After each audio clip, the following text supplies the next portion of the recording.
derrière le coup de pas cool aujourd'hui? Oui, ça fait quand même des jours que je me pose la question, et pourquoi est-ce que les prix du chocolat n'augmentent pas alors que plus un gramme de cacao ne sort de Côte d'Ivoire depuis 3 mois? La Côte d'Ivoire qui est le premier producteur mondial du cacao avec 1 200 000 tonnes par an. Alors c'est cool que ça augmente pas, mais l'explication, elle, est moins cool.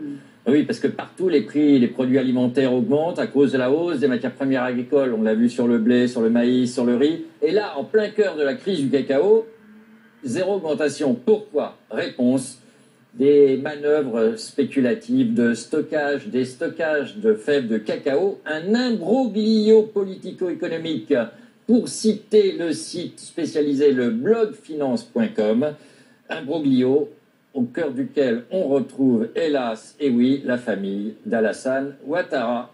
L'après-paquebot commence bien. Alors, qu'est-ce que c'est que cet imbroglio exactement? Je vais simplifier et résumer. En matière de spéculation, il faut toujours simplifier et résumer. Alors, le premier producteur de cacao ivoirien est la société Armajaro Trading Limited.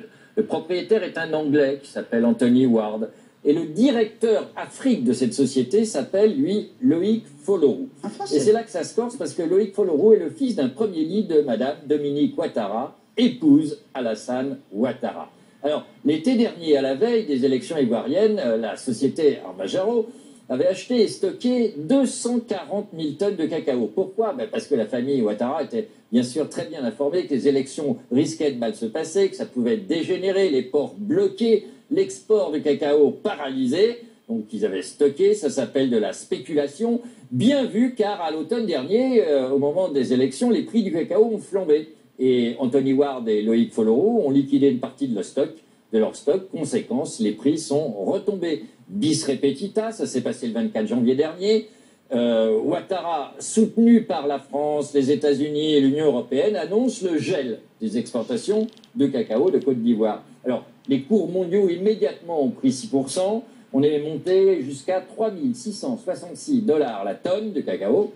C'est le niveau le plus élevé depuis 1979. Et là-dessus, qu'est-ce qui s'est passé? Anthony Ward et Loïc Folorou ont revendu leur stock, empoché les bénéfices, et du coup, comme ils ont revendu, les prix sont immédiatement retombés.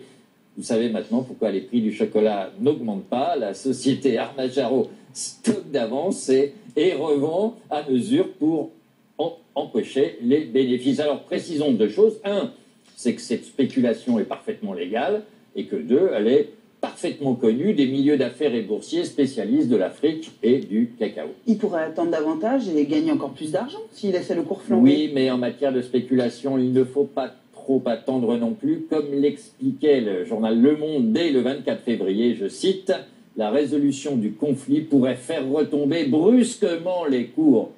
Un bon tien vaut mieux que 2, tu l'auras. » Voilà. Conclusion, M. Ouattara commence son règne, si jamais il advient, par un enrichissement spéculatif en profitant de la guerre civile et de la crise. Je trouve que c'est moyen cool et pas très bon signe pour l'avenir de la Côte d'Ivoire, dans tous les cas. Je traduis votre pensée, pas cool.